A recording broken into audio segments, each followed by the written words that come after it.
Karate expert ஒசேனியை நம்மள பலருக்குமே தெரிஞ்சிருக்க வாய்ப்பு இருக்கு. கராத்தே கலையில இவர் பல சாதனைகளை பண்ணியிருக்காரு. அது மட்டும் இல்லாம பல படங்கள்லயும் நடிச்சிருக்காரு. பத்ரி படத்துல தளபதி விஜய்க்கு ட்ரெயினராகவும் ஒர்க் பண்ணாரு. இவரோட அதிரடி சமையல் டிவி ஷோவை 90s கிட்ஸ் யாராலையும் மறக்கவே முடியாதுன்னு தான் சொல்லணும். சமீபத்துல இவருக்கு ரத்த புற்றுநோய் இருக்கிறதா தகவல் ஒண்ணு வெளியாச்சு. ஹுசைனி ரத்த புற்றுநோய்க்காக தொடர்ந்து சிகிச்சை எடுத்துட்டு வராரு. இன்டர்வியூஸ்ல கூட கண்டிப்பா இந்த புற்றுநோயை ஜெயிச்சு திரும்ப வருவேன்னு பேசியிருந்தாரு. அவர் உயிர் வாழ தினமும் 2 யூனிட் பிளட் தேவைப்படுத்தணும்.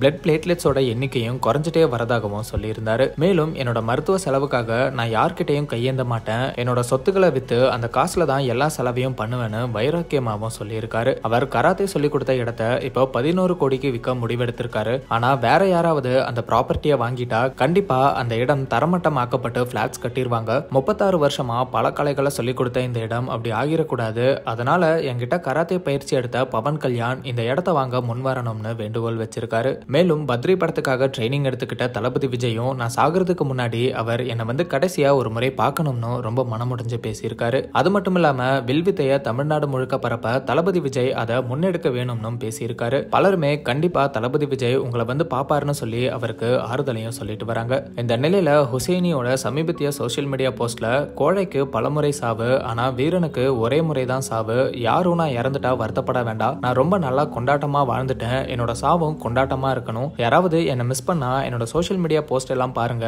நான் எவ்வளவு ஃபன் பண்ணிருக்கேன்னு தெரியும். வாழ்க்கையே ஒரு பார்ட்டி தான் அப்படின்னு ரொம்ப எமோஷனலா பேசி பலரையுமே கண் கலங்க வச்சிருக்காரு. அவரோட உடல்நிலை நாளுக்கு நாள் மோசமடைஞ்சிட்டு வரதாகவும் சொல்லியிருக்காரு. இன்டர்னல் ப்ளீடிங்கும் ஸ்டார்ட் ஆயிட்டதா சொல்லி பலரையுமே சோகத்தில் அழுத்தியிருக்காரு. பலருமே இவர் எப்படியாவது குணமாகி வந்துடணும்னு பிரார்த்தனைகளையும் பண்ணிட்டு வராங்க.